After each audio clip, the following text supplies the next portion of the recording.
ಸಿಂಪಲ್ಲಾಗಿ ಮಟನ್ ದಮ್ ಬಿರಿಯಾನಿ ನಾನು ಹೇಗೆ ಮಾಡಿದೆ ಅಂತ ನಿಮಗೂ ಕೂಡ ಹೇಳ್ತೀನಿ. ಫಸ್ಟು ಒಂದು ಪ್ಯಾನ್ ತೊಗೊಂಡಿದ್ದೀನಿ. ಪ್ಯಾನ್ ಅಂದರೆ ಒಂದು ಬಾಣಲೆ ತೊಗೊಂಡಿದ್ದೀನಿ. ಬಾಣಲೆಗೆ ಸ್ವಲ್ಪ ಎಣ್ಣೆನ ಹಾಕಿದ್ದೀನಿ.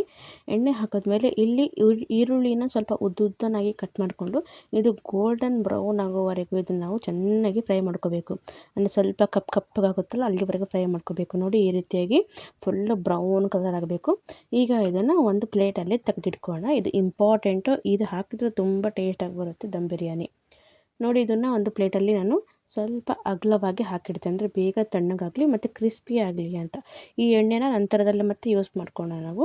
ನಂತರ ಇಲ್ಲಿ 1/4 kg ಮಟನ್ ತೊಗೊಂಡಿದ್ದೀನಿ. ನೋಡಿ ಚರ್ಬಿ ಇದೆ, ಚರ್ಬಿ ಇದ್ದರೆ ಮಟನ್ದು ತುಂಬ ಚೆನ್ನಾಗಿ ಬರುತ್ತೆ. ನಂತರ ಇದಕ್ಕೆ 1 ಟೇಬಲ್ ಸ್ಪೂನಷ್ಟು ಕಸೂರಿ ಮೆಂತಿ, ಸ್ವಲ್ಪ ಅರಿಶಿನ ಹಾಗೂ ಖಾರಕ್ಕೆ ಎಷ್ಟು ಬೇಕು ಅಷ್ಟು ನಿಮಗೆ ಖಾರದ ಪುಡಿ ಹಾಕ್ಕೊಳ್ಳಿ. ಹಾಗೆ ಸ್ವಲ್ಪ ಗರಂ ಮಸಾಲ, ಹಾಗೆ 1 ರಿಂದ 2 ಚಮಚದಷ್ಟು ಇಲ್ಲಿ ಮೊಸರು ಹಾಕಿ ಮತ್ತು ರುಚಿಗೆ ತಕ್ಕಷ್ಟು ಇಲ್ಲಿ ಉಪ್ಪನ್ನ ಹಾಕಿ ಇಷ್ಟನ್ನು ಹಾಕಿಬಿಟ್ಟು ಇದನ್ನು ಚೆನ್ನಾಗಿ ಕಲಿಸ್ಕೋಬೇಕು. ಅಂದರೆ ಮ್ಯಾರಿನೇಟ್ ಮಾಡೋಕ್ಕೆ ಇಟ್ಬಿಟ್ರೆ ತುಂಬ ಚೆನ್ನಾಗಿರುತ್ತೆ. ಜೊತೆಗೆ ನಾವು ಈರುಳ್ಳಿ ಫ್ರೈ ಮಾಡಿದ್ವಲ್ಲ ನೋಡಿ ಅದನ್ನು ಇಲ್ಲಿ ಸ್ವಲ್ಪ, ಅಂದರೆ ಪೂರ್ತಿ ಭಾಗದಲ್ಲಿ ಅರ್ಧ ಭಾಗನ ನಾನು ತೊಗೊಂಡಿದ್ದೀನಿ. ಇವಾಗ ನಾನು ಇದಕ್ಕೆ ಹಾಕಿಬಿಟ್ಟು ಚೆನ್ನಾಗಿ ಕೈಯಲ್ಲಿ ಮಿಕ್ಸ್ ಮಾಡಿ 1 ಗಂಟೆಗಳ ಕಾಲ ಇದನ್ನು ನಾನು ಫ್ರಿಜ್ಜಲ್ಲಿ ಇಡ್ತೀನಿ. ಅಂದರೆ ಚೆನ್ನಾಗಿ ಮ್ಯಾರಿನೇಟ್ ಆಗಲಿ. ಹೊರಗೆ ಕೂಡ ಇಡ್ಬೋದು. ನಂತರ ನಾವು ಈರುಳ್ಳಿ ಫ್ರೈ ಮಾಡಿದ ಎಣ್ಣೆ ಇತ್ತಲ್ಲ ಅದನ್ನು ಸ್ವಲ್ಪ ಸೇರಿಸ್ಬಿಟ್ಟು ಚೆನ್ನಾಗಿ ಮಿಕ್ಸ್ ಮಾಡ್ಕೊಳ್ತಾ ಇದ್ದೀನಿ. ನೋಡಿ ಈ ರೀತಿ ಮಿಕ್ಸ್ ಆದಮೇಲೆ ಇದನ್ನು ನಾನು ಮುಚ್ಚಿ ಇಡ್ತೀನಿ, ಅಂದರೆ ಪ್ಲೇಟ್ನ ಮುಚ್ಚಿ ಪಕ್ಕದಲ್ಲಿ ಇಡ್ತೀನಿ. ನಂತರ ನಾನು ಮಟನ್ ಸಾಂಬಾರು ಕೂಡ ರೆಡಿ ಮಾಡ್ಕೊಂಡಿದ್ದೀನಿ ಜೊತೆಯಲ್ಲೇ. ನಂತರ ಬಿರಿಯಾನಿ ಅನ್ನ ಮಾಡೋಕ್ಕೆ ಇಲ್ಲಿ ನಾನು ಒಂದು ಕುಕ್ಕರ್ಗೆ 2 ಲೋಟದಷ್ಟು ನೀರನ್ನು ಹಾಕಿದ್ದೀನಿ. ನಂತರ ನಿಮ್ಮ ಮನೆಯಲ್ಲಿರುವ ಗರಂ ಮಸಾಲೆಗಳಿರ್ತಾವಲ್ಲ ಎಲ್ಲನೂ ಅದೇ ಒಂದು ನೀರಲ್ಲಿ ಹಾಕಿಬಿಟ್ಟು ಸ್ವಲ್ಪ ಉಪ್ಪನ್ನು ಹಾಕಿ ಇಲ್ಲಿ 2 ಲೋಟ ನೀರಿಗೆ 1 ಲೋಟ ಅಕ್ಕಿನ ತೊಳೆದಿಟ್ಕೊಂಡಿದ್ದೀನಿ, ಅದನ್ನು ಹಾಕಬೇಕಾಗುತ್ತೆ. ಜೊತೆಯಲ್ಲಿ ಇಲ್ಲಿ ಎಣ್ಣೆ ಹಾಕೋದು ಆಪ್ಷನಲ್ಲು, ಬೇಕು ಅನ್ನೋದು ಹಾಕ್ಕೊಳ್ಳಿ, ಅದನ್ನು ಸ್ಕಿಪ್ ಮಾಡ್ಕೋಬೋದು.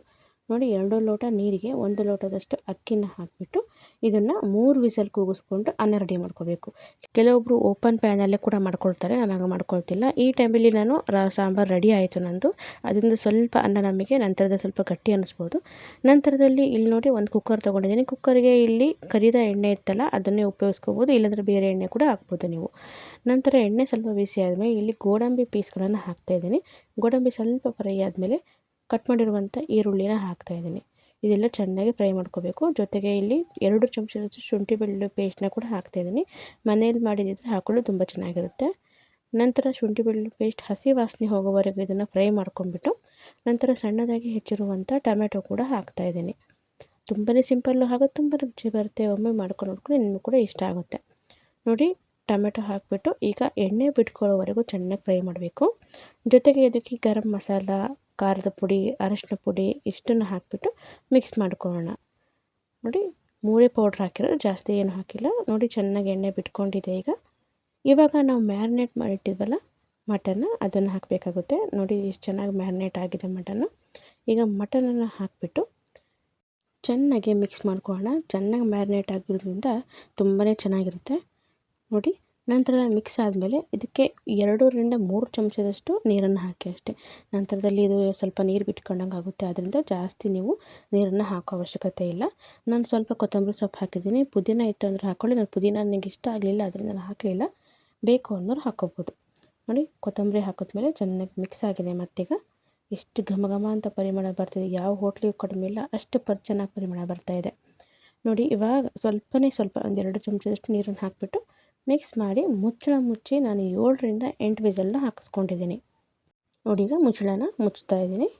ಒಂದು 7 ರಿಂದ 8 ವಿಸಲ್ ಹಾಕ್ಕೊಳ್ಳಿ, ಚೆನ್ನಾಗಿ ಬೆಂದಿರುತ್ತೆ. ನೋಡಿ ಈಗ ವಿಸಲೆಲ್ಲ ಆಗಿದೆ, ಚೆನ್ನಾಗಿ ಮಟನ್ ಕೂಡ ಬೆಂದಿದೆ. ಈಗ ಒಂದ್ಸರಿ ಮಿಕ್ಸ್ ಮಾಡಿಕೊಂಡು ಇದರಲ್ಲಿ ನಾವು ದಮ್ ಕಟ್ಟಬೇಕಲ್ಲ ಈಗ ಅನ್ನನ, ಆದ್ದರಿಂದ ಇದರಲ್ಲಿ ಅರ್ಧ ಭಾಗದಷ್ಟು ನಾನು ತೆಗೆದಿಡ್ತಾ ಇದ್ದೀನಿ, ಅಂದರೆ ಒಂದು ಬೌಲಲ್ಲಿ ತೆಗೆದಿಡ್ಕೊಳ್ತೀನಿ. ಈ ರೀತಿ ಮಾಡೋದು ತುಂಬ ಚೆನ್ನಾಗಿರುತ್ತೆ. ನೋಡಿ ತೆಗೆದಿಟ್ಕೊಂಡಿದ್ದೀನಿ. ಇವಾಗ ನಾನು ಹೇಳಿದ್ದೆಲ್ಲ ಸ್ವಲ್ಪ ಮಧ್ಯದಲ್ಲಿ ನನಗೆ ಟೈಮ್ ಸಾಂಬಾರು ಮಾಡೋದಕ್ಕೆ ಹೋಯಿತು ಅಂತ, ಆವಾಗ ಸ್ವಲ್ಪ ಅನ್ನ ಸ್ವಲ್ಪ ಇಲ್ಲಿ ಗಟ್ಟಿಯಾದಂಗೆ ಆಗ್ಬಿಡ್ತು ನನಗೆ, ಅಂದರೆ ಸ್ವಲ್ಪ ಒಂದು ಅರ್ಧ ಗಂಟೆ ಆಗಿಬಿಡ್ತಲ್ಲ, ಅದರಿಂದ ನೀವು ಅನ್ನನ ಹಾಕುವಾಗ ಸ್ವಲ್ಪ ಇದನ್ನು ಮಿಕ್ಸ್ ಮಾಡಿಕೊಂಡು ಉದುರಾಗಿ ಹಾಕ್ಕೊಳ್ಳಿ. ನೋಡಿ ಈಗ ಅನ್ನನ ಪೂರ್ತಿಯಾಗಿ ಹರಡಿದ್ದೀನಿ. ಇವಾಗ ಉಳಿದಿರುವಂತಹ ನಾವೇನು ಗ್ರೇವಿ ತೆಗೆದಿಟ್ಟಿದ್ವಲ್ಲ ಅದನ್ನು ಮೇಲಿಂದ ಹಾಕಬೇಕು. ಜೊತೆಯಲ್ಲಿ ಸ್ವಲ್ಪ ನಾವಿಲ್ಲಿ ಈರುಳ್ಳಿನ ಫ್ರೈ ಮಾಡಿ ತೆಗೆದಿಟ್ಕೊಂಡಿದ್ವಲ್ಲ ಅದನ್ನು ಹಾಕಿಬಿಟ್ಟು ಅದರ ಮೇಲೆ ನಾವು ಇಲ್ಲಿ ಮಟನ್ನ ಹಾಕ್ತಾಯಿದ್ದೀನಿ, ಗ್ರೇವಿ ಹಾಕ್ತಾಯಿದ್ದೀನಿ.